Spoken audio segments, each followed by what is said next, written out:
생명과학 수업 시작하겠습니다. 우리가 전 시간에 이제 감소 분열에 대해서 했었죠. 감소 분열 이렇게. 그래서 여기서 특징적인 것만 얘기하고 오늘 내용을 진행을 하겠습니다. 처음에 우리 간기 때 시작할 때 이 염색체 유전 물질이 반으로 줄어있는 염색체의 모양이 중요해요. 그래서 우리 나중에 이제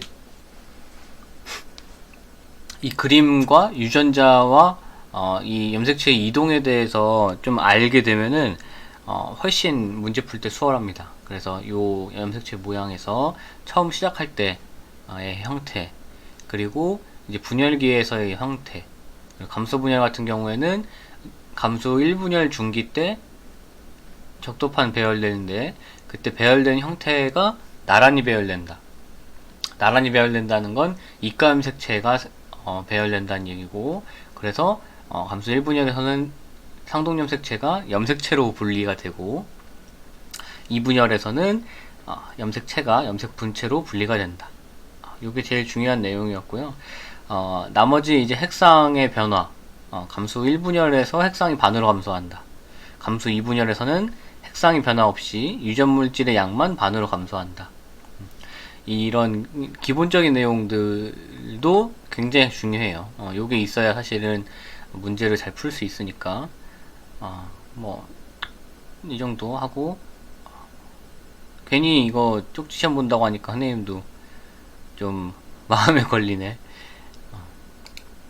이제 사람의 유전에 들어가게 되는데, 사람의 유전을 나눠보면 이렇게 첫 페이지에 있는 것처럼 나눠볼 수가 있습니다. 사람은 염색체 자체가 상염색체와 성염색체가 있다고 했어요. 상염색체와 성염색체가 있다. 그러면 유전의 형태도 상염색체 유전이 있을 거고 성염색체 유전이 있어요. 그래서 밑에 보면 상염색체 유전과 성염색체 유전으로 나눠진다. 우리가 상염색체 같은 경우에는 모든 사람이 다 똑같이 갖고 있다. 1번부터 22번까지. 그리고 성염색체는 23번인데 모든 사람이 똑같진 않죠. 여자와 남자가 다르다. XX와 XY가 다르다. 그렇기 때문에 유전의 형태도 다를 수밖에 없습니다. 그리고 이제 상염색체는 염색체가 여러 개죠. 염색체 여러 개야. 그리고 성염색체는 염색체가 한 개야. 그래서 나타나는 유전이 있습니다. 그게 바로 단일인자 유전과 다인자 유전이에요. 구체적인 건 이제 설명을 할 거고, 우리가 구분을 해야 될 건 상염색체와 성염색체의 유전이 있고, 이 상염색체 유전에는 단일인자 유전과 다인자 유전이 있다. 이걸 이제 그냥 외울 수도 있는데, 사실은 이렇게 이유를 찾아볼 수도 있을 것 같아요. 사람의 염색체는 상염색체하고 성염색체가 있기 때문에 그에 따른 염색체 차이가 있고, 유전은 유전의 형태도 다를 거고, 상염색체는 여러 개이기 때문에 하나의 염색체가 관여하느냐, 여러 염색체가 관여하느냐, 요렇게 생각을 하면 될 것 같아요. 염색체 안에는 유전자가 수도 없이 많을 수 있다. 거의 없진 않아요. 만약에 그랬다면 없어졌겠지, 염색체가. 그래서 가계도 분석하는 게 사실은 이번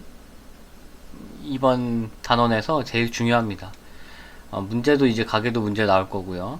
그리고 유전이 그나마 어려운 부분인데, 어렵죠. 어려운 부분인데, 가계도 문제가 굉장히 어려워요. 가계도를 해보면 알겠지만, 이제 배우고 공부해보면 알겠지만, 어렵지 않아요. 쉬워요. 근데, 복잡한 가계도가 나오기 때문에, 모의고사나 이런데, 그래서 어렵습니다. 그래서 시간이 오래 걸리기 때문에 좀 어려워요. 그러면 이제 사람의 유전에서 우리가 이 사람의 유전에서 유전의 연구 방법 이것까지는 중학교 때 배우게 됩니다. 그리고 중학교 때는 아마 멘델 유전을 배웠을 거고 실제로 고등학교에서도 멘델 유전이 교육과정에 있었는데 작년부터 없어졌습니다. 그래서 조금 유전이 좀 수월해졌다. 사람 유전 연구 방법은 이렇게 뭐 4가지가 있다. 그래서 그냥 간략적으로 보면 될 것 같아요. 우리가 배우는 가계도를 조사해서 유전의 형태를 알 수 있다. 그래서 뭐 엄마하고 아빠하고 이렇게 해가지고 내가 나왔다. 근데 엄마는 쌍꺼풀이 없고 아버지 쌍꺼풀이 있다. 그럼 내가 어떨까? 이런 거 알 수 있겠죠. 뭐 엄마는 A형이고 아빠가 A형이야. 나는 O형이야. 그러면 엄마하고 아빠는 A5, A5형이구나. 이런 것도 이렇게 알 수 있어요. 그래서 가계도 조사를 해서 사람의 유전에 뭐 형질이 나타나는 뭐 해가지고 우열관계도 파악할 수 있고 유전 방식도 알 수 있고 유전자 분포도 알 수 있고 전달되는 경로도 알 수 있다. 그래서 요게 이제 가장 우리한테 중요한 내용입니다. 그 다음은 뭐 그냥 읽어보면 될 것 같아요. 뭐 쌍둥이 연구할 수도 있다. 쌍둥이 연구해가지고 이 어떤 유전자가 유전의 영향을 많이 받는지 환경의 영향을 많이 받는지 이런 거 알 수 있어요. 쌍둥이여도 사실 키가 똑같은 일란성 쌍둥이여도 키가 조금 다르잖아요. 그런 것들. 그리고 피부색도 조금 많이 다를 수 있고 뭐 같을 수도 있죠. 그리고 뭐 몸무게도 조금 다를 수 있죠, 당연히. 그런 것들이 이제 쌍둥이 연구를 통해서 환경의 영향을 많이 받는구나, 유전의 영향보다는 환경 영향이 더 크구나라는 걸 알 수 있습니다. 그래서 여기서 알아야 되는 건 일란성 쌍둥이하고 이란성 쌍둥이의 차이점만 알면 돼요. 일란성 쌍둥이가 뭐고 이란성 쌍둥이가 뭐고 이런 것만 알면 돼요. 그리고 그걸 옆에서 같이 보면 일란성 쌍둥이 이걸 이제 문제에 직접적으로 나온 내용이 아니겠죠. 문제에 직접적으로 나온 내용은 아닌데 만약에 모르는 친구가 있다면 지금 기회 알면 돼요. 그냥 상식이잖아요, 이건.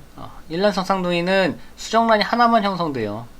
근데 그 수정란이 분리가 돼서 같은 이제 양막에 쌓입니다. 양막 들어봤죠? 그래서 이제 하나의 이제 태반을 타고 이렇게 영향을 받고요. 근데 이제 이란성 쌍둥이 같은 경우에는 수정란이 2개가 형성되어 있는 거예요. 그래서 진짜 서로 다른 사람인 거야. 같은 부모에서 나왔으니까 만약에 누나랑 나랑 형이랑 나랑 닮았죠. 그 정도예요. 그 정도. 그래서 요 차이를 일란성 쌍둥이와 이란성 쌍둥이의 차이를 알면 되고, 집단 조사를 할 수 있다. 뭐 괴산에 읍내에 사는 한 집단을 이렇게 해가지고 거기에 있는 유전자형을 파악하는 거야. 그러면 대부분 여기 안에서만 사셨겠죠? 그러니까 거기서 이제 유전 형질이 나타나는 빈도를 조사할 수 있고, 빈도 조사하면은 이 집단은 어떻게 변화해왔구나, 유전자 빈도가. 이런 걸 알 수 있습니다. 그리고 염색체 및 유전자 분석은 이건 이제 정말 고기술이죠. 하이 테크놀로지. 그래서 핵형 분석을 통해서 염색체의 수, 모양, 크기를 분석하고, 그래서 염색체 이상의 유전병을 파악하거나 유전자를 분리하여 연구한다. 그래서 이런 거는 이제 사실 임신 기간에 많이 사용하죠. 염색체 검사나 유전자 검사를 해서 유전병이 있는지 아닌지를 알 수 있다. 그리고 뭐 이 날개 보면은 사람 유전 연구의 특징 이런 것도 있습니다. 다 읽어보면 당연한 거예요. 한 세대가 길다. 우리가 한 세대 제너레이션을 30년으로 잡죠. 굉장히 길어요. 그래서 내가 만약 연구자야. 그래서 한 3세대 정도 볼 거야. 90년이 걸려요. 내가 다 볼 수가 없습니다. 그래서 직접 관찰하기 굉장히 어렵고, 한 부모로부터 태어나는 자손의 수가 굉장히 적어요. 한 10명씩 낳으면 좀 통계가 될 텐데 그렇지 않죠. 한두 명, 뭐 3명, 많아봤자 4명 요새는 그렇기 때문에 절대 불가능하고, 임의 교배가 불가능하다 요 얘기는 뭐냐면, 내가 그럼 나는 쌍꺼풀이 있는 사람하고 쌍꺼풀이 없는 사람하고 자식이 어떻게 나오는지 궁금해. 그럼 니네 둘이 결혼해봐. 이렇게 할 수가 없죠. 그래서 임의교배라는 건 둘이 결혼해봐. 요거 안 돼요. 그래서 내가 원하는 결과를 파악할 수가 없다. 그리고 형질이 복잡하고 유전자의 수가 많다. 굉장히 많습니다. 형질이 복잡하고. 그러니까 60억 인구 중에 같은 사람이 없다고 하는 거죠. 그리고 환경의 영향을 받는 형질이 굉장히 많아서 그 원인을 분석하기가 어렵다.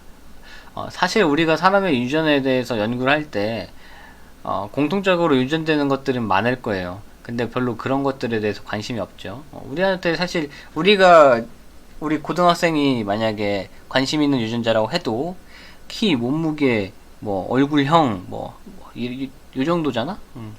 그래서 이런 것 대부분 형질이 환경 영향을 굉장히 많이 받기 때문에 어렵다. 이런 내용이 있습니다. 이제 유전 형태에 다시 들어가서 우리가 상념색체 유전과 성념색체 유전이 있다고 했어요. 그럼 이제 첫 번째 상념색체 유전에 대해서 봅니다. 상념색체 유전에는 단일인자 유전이 있고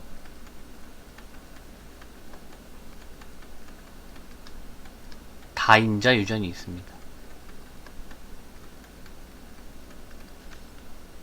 그리고 이 단일인자 유전 안에는 이렇게 얘기할 때마다 좀 그래.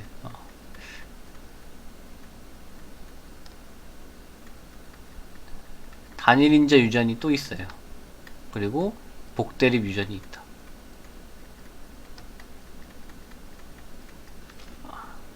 사실 여기에는 밑에 보면 단일인자 유전으로 나오잖아요. 근데 이걸 사실은 이렇게 쓰면 헷갈리니까 밑에 나와 있는 용어로 쓰는 게 훨씬 낫습니다. 단일 대립 유전자 유전. 그래서 여기 밑에 있는 요게 훨씬 나은 단어인 것 같아요. 이거다 이거. 그래서 단일인자 유전이라는 게 뭐냐면, 우리가 염색체가 있죠. 어디다 밑에다 해볼까요? 우리가 단일인자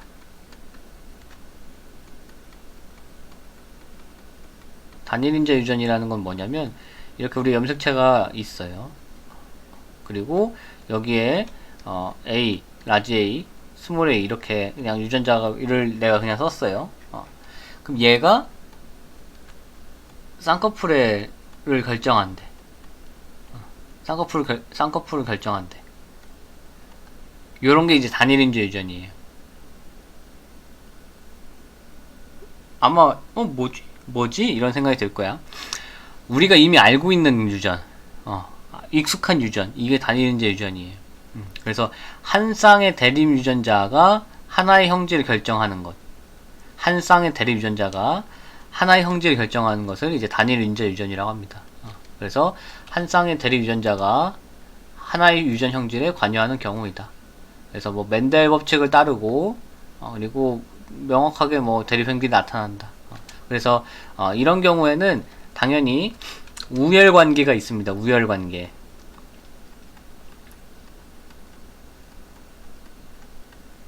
우열 관계가 있다.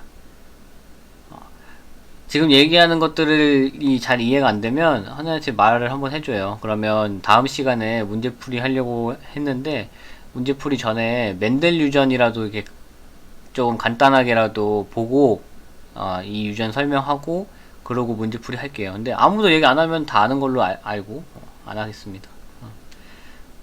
우열관계가 있다. 그래서 뭐 라지 A가 이제 뭐 스몰 A에 대해서 우열관계다. 그러면 뭐 이렇게 하면은 표현형은 A가 나오고 이런 식이었어요. 단일인자 유전은 이렇게 한 쌍의 대립 유전자가 하나의 형질을 관여한다.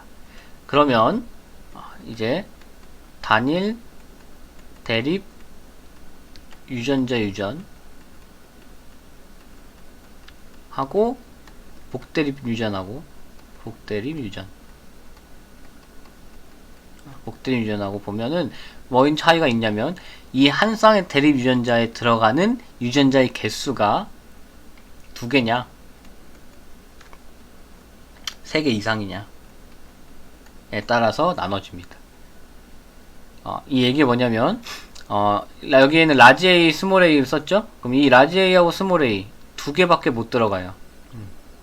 근데 이제 복대립 유전에 가장 유명한 게 위에 나와 있지만 ABO식 혈액형인데 ABO식 혈액형은 A, B, O 이렇게 들어갈 수 있죠? 그죠? 사실 유전자를 쓸 때는 위에처럼 I라고 씁니다. I, A, I, B 소문자 I 이렇게 3개 이상 이 자리에 이 대립 유전자 자리에 들어갈 수 있는 유전자가 2개면 단일 대립 유전자 유전이고 3개 이상이면 복대립 유전이에요. 요거 잘 개념 형성을 해야 돼. 그래서 복대립 유전은 3개 이상의 대립 유전자가 하나의 형질을 결정하는 경우이다. 개체의 형질은 한 쌍의 대립 유전자에서 결정된다. 개체의 형질은 한 쌍의 대립 유전자에 의해서 결정된다. 요 얘기가 바로 단일 인재 유전이다 라는 얘기예요.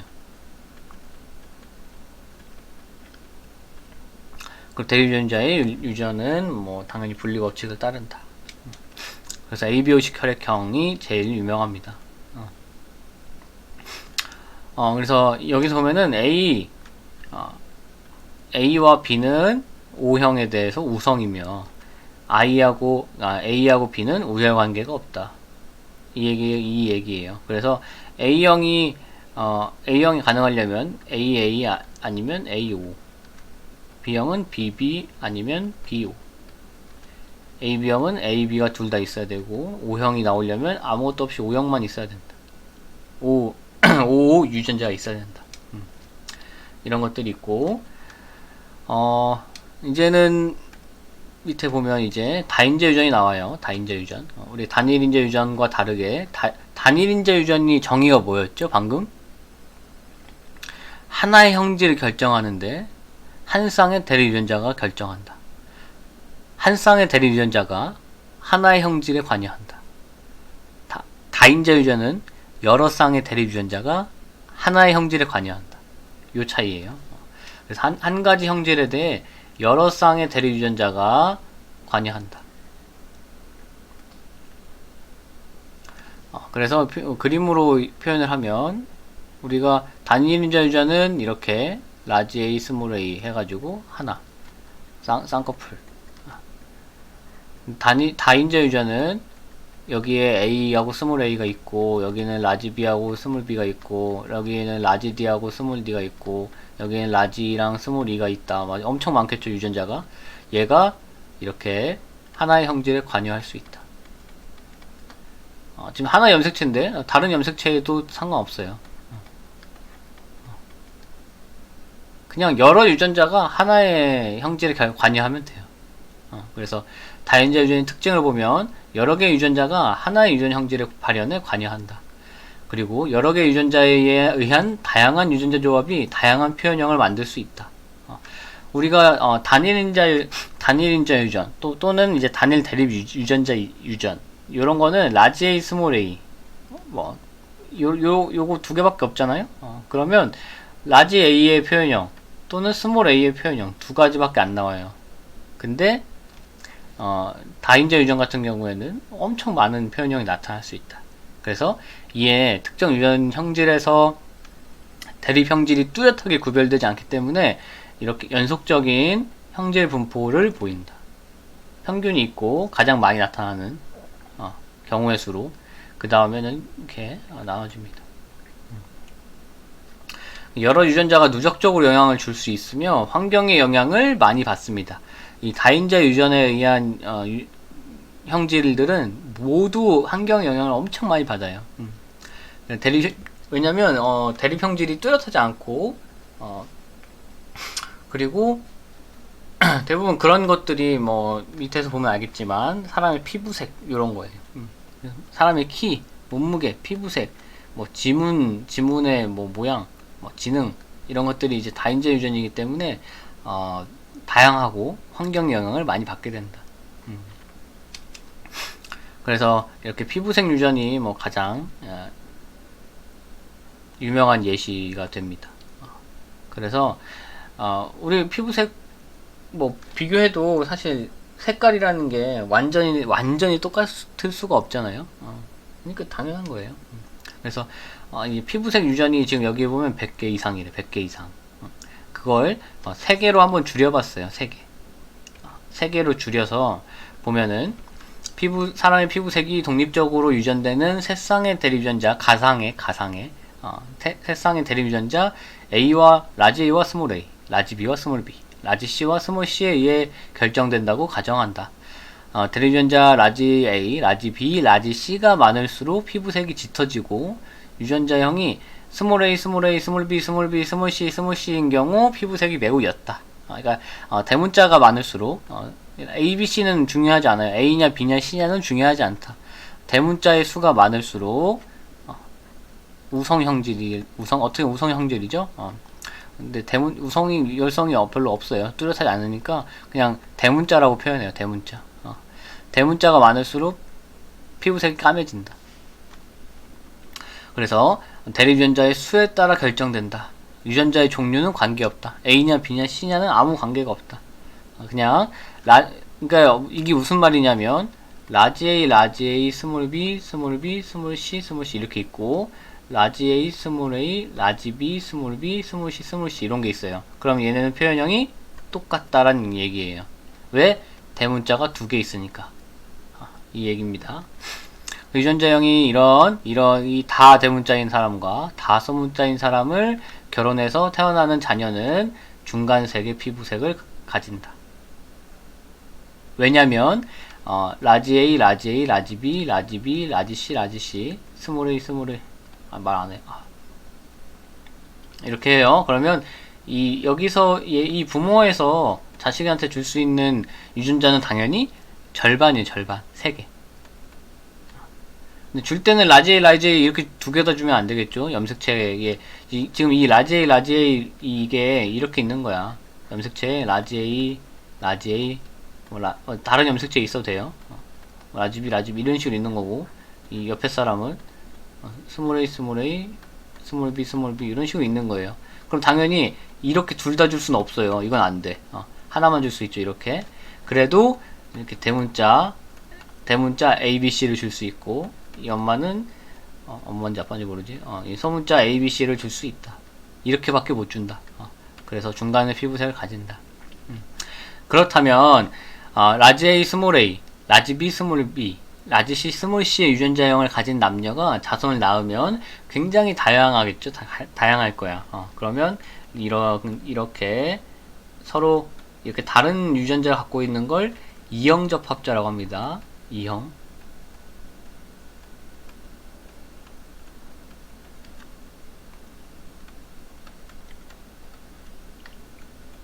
이렇게 결혼했어요. 그러면 나올 수 있는 대문자의 가능한 개수를 다 구해보는 거야. 그러면 대문자가 아예 없을 수도 있다. 여기서 스몰 a, 스몰 b, 스몰 c 주면 이쪽도 스몰 a, 스몰 b, 스몰 c 주면은 없을 수 있죠. 그리고 없을 수 있다라는 얘기는 하나도 있을 수 있고 2개도 가능하고 3개도 가능하고 4개도 가능하고 5개도 가능하고 최대 6개까지 가능하다. 그래서 대립유전자의 수가 0개에서 6개까지 가능하기 때문에 피부색의 표현형은 총 7가지이다. 대문자의 개수가 곧 표현형이다. 대문자가 개수가 없을 수도 있고 하나, 둘, 셋, 넷, 다섯, 여섯 이렇게니까 총 7가지의 표현형이 나올 수 있습니다.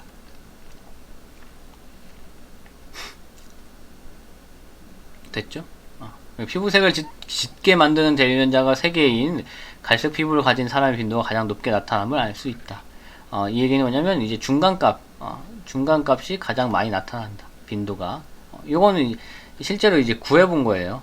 이렇게 확률적으로 구해본 거예요.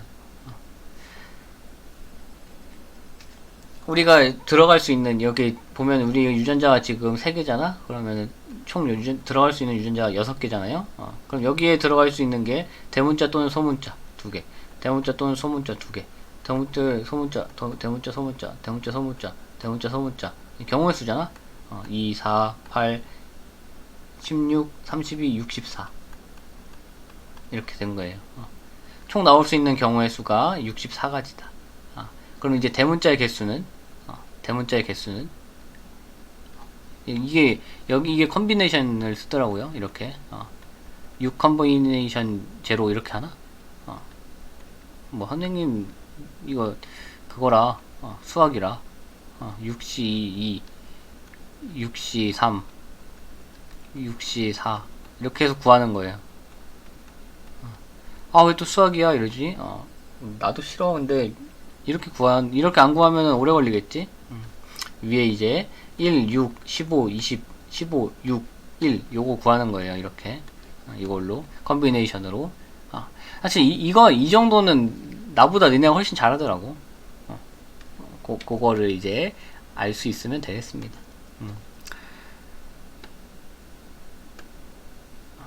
뭐 사람의 이제 성결정, 성념색체 유전이 있는데 이거는 되게 내용이 별거 없어요.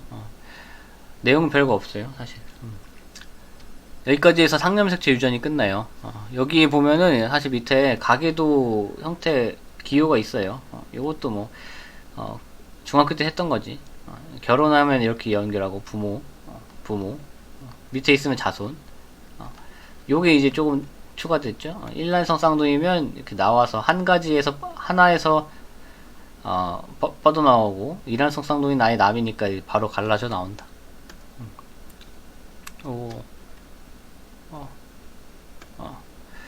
그래서 이제 성념색체 유전. 성념색체 유전은 사람의 이제 성결정부터 보면 돼요. 사람의 성결정, 성념색체, 사람의 성념색체는 X하고 Y가 있다. 그래서 성념색체에는 남녀의 성을 결정하는 유전자 외에 다른 형질에 대한 유전자도 들어있어서 성에 대한 연관 유전 현상을 나타낸다. 여기 뭐냐면 X하고 Y가 있어요. 내가 X염색체에 무슨 유전자가 있어. 뭐 가장 유명한 밑에 나오겠지만 생명이 있어요. 그러면 내가 그냥 뭐 바로 예시로 얘기하자고. 남자잖아? 그럼 아버지겠죠? 이거는 여자니까 엄마겠지? 아버지가 여자인 사람은 없지? 그래. 그러면 이제 딸을 낳았어요. 딸 나오면은 그 아버지는 무조건 딸한테 X 염색체를 줄 수밖에 없죠. 그래서 딸인 사람 있잖아.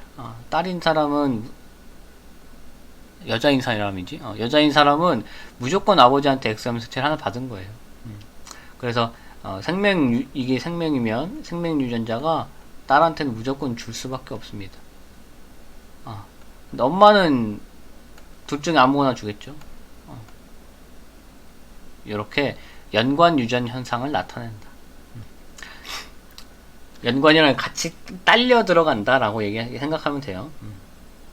사람 염색체 구성은 봤고, 감소 분열에 의한 생식세포 형성. 그래서 뭐 이것도 뭐 봤죠. 만약에 이제 XY라면 이후에 이제 X하고 Y가 따로 분리돼서 만들어져야 된다. 왜? 얘는 상동 염색체잖아. 상동 염색체니까 감소 분열하면 Y하고 X하고 나눠지겠죠. 엄마도 XX가 나눠질 거야. 성결정은 뭐 X냐 Y냐 이거예요. 성결정할 때 제일 중요한 개념이 뭐냐면 Y가 있으면 Y를 갖고 있으면 남자입니다. 생물학적으로야. 생물학적으로야. 우리가 이제 부를 때 남자라고 그냥 우리 남자처럼 생겼으니까 남자처럼 부르고 뭐 이런 거 있잖아. 요런 게 개념이 아니에요. 그냥 Y 염색체가 있으면 남자입니다. 우리는. 그 얘기 뭐냐면 XXXY는 남자란 얘기예요. 근데 실제로 XXXY 이 정도 되잖아. 이 정도 되면은 거의 뭐 여자의 모습과 비슷합니다. 여자의 모습과 비슷해요.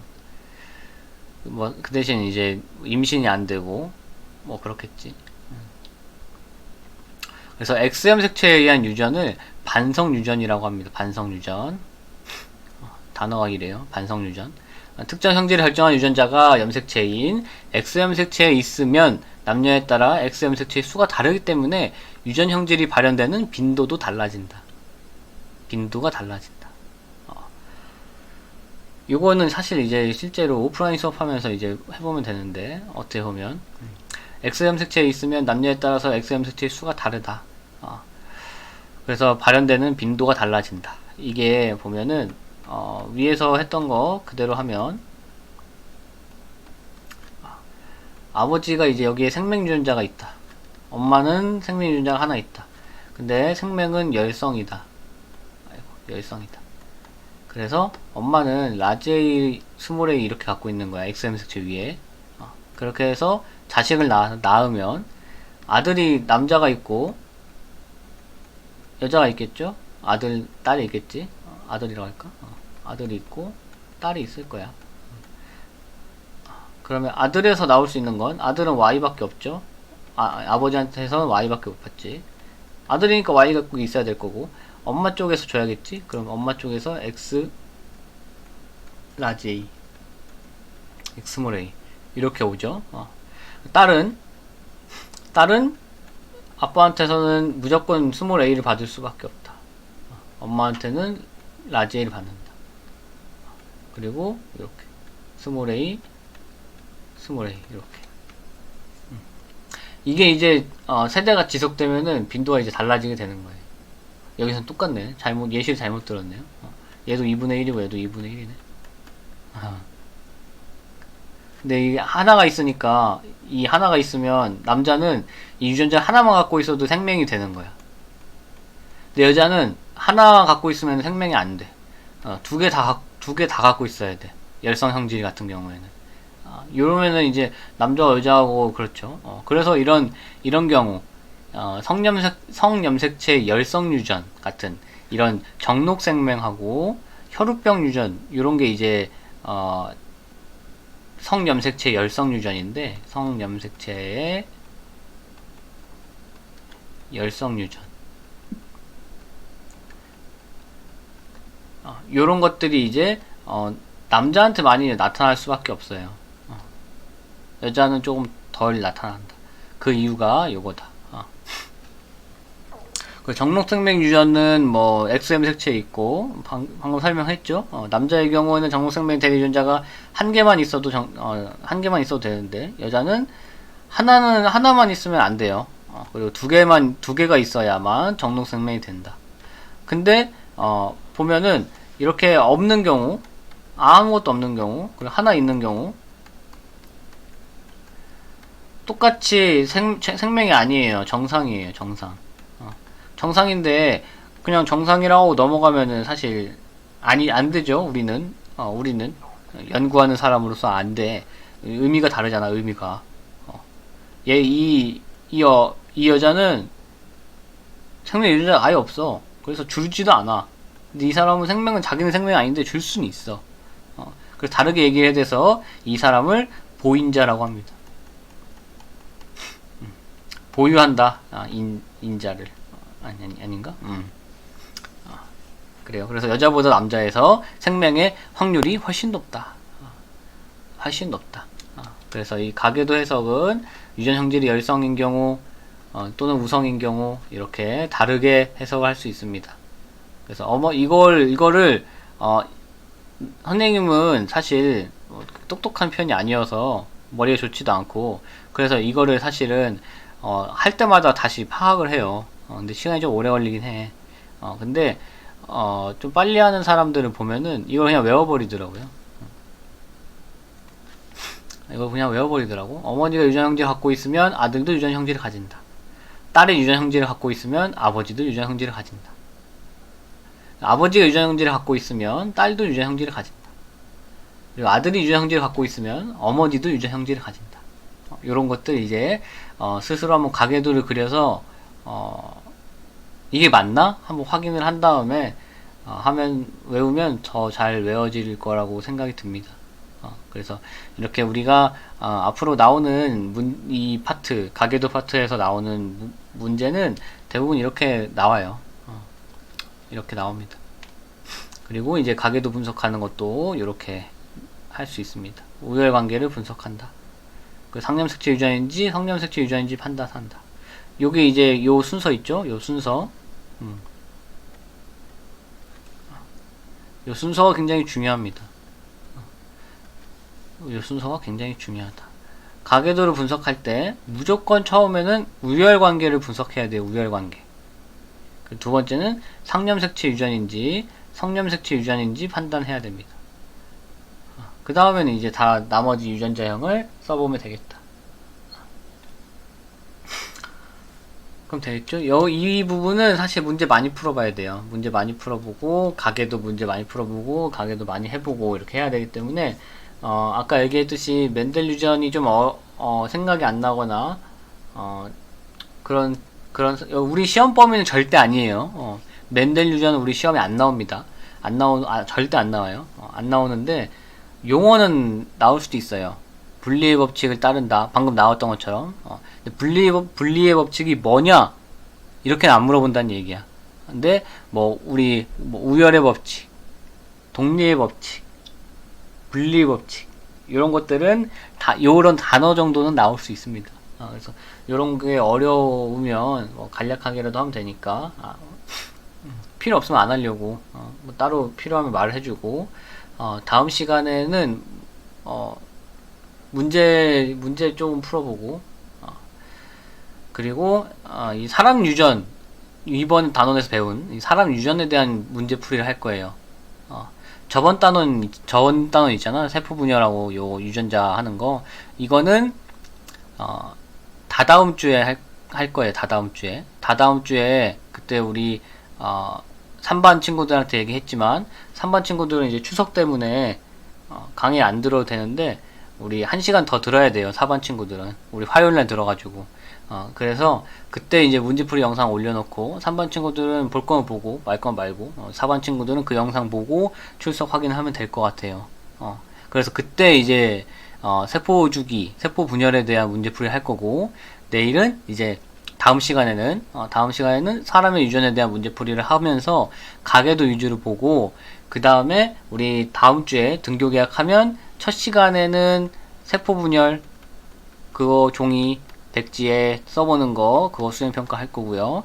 두 번째 시간에는 가계도 만들어 보게 하겠습니다. 가계도 작성해 보기. 이렇게 수행평가 이건 가계도 작성 이런 거는 사실 수행평가는 수행평가인데 그렇게 점수 상관없는 거 알잖아. 선생님 수행평가 알죠? 같이 해보자는 게 목적이니까 좀 같이 고민해보고 배우기 위해서 수행평가를 하는 거예요. 적용해보고 활동하면서 다시 환기하고 수업이 너무 이렇게 강의식 수업만 하면은 지루하니까 좀 섞어주는 거라고 생각하고 좀 잘 해줬으면 좋겠습니다. 선생님 요새 너무 바쁜데 모르는 거 있으면 그때그때 해결하고 넘어가는 게 좋으니까 질문 많이 해주시고 스스로 좀 온라인 기간에 공부 좀 많이 했으면 좋겠고 자습을 그래요. 다음 시간에 봐요.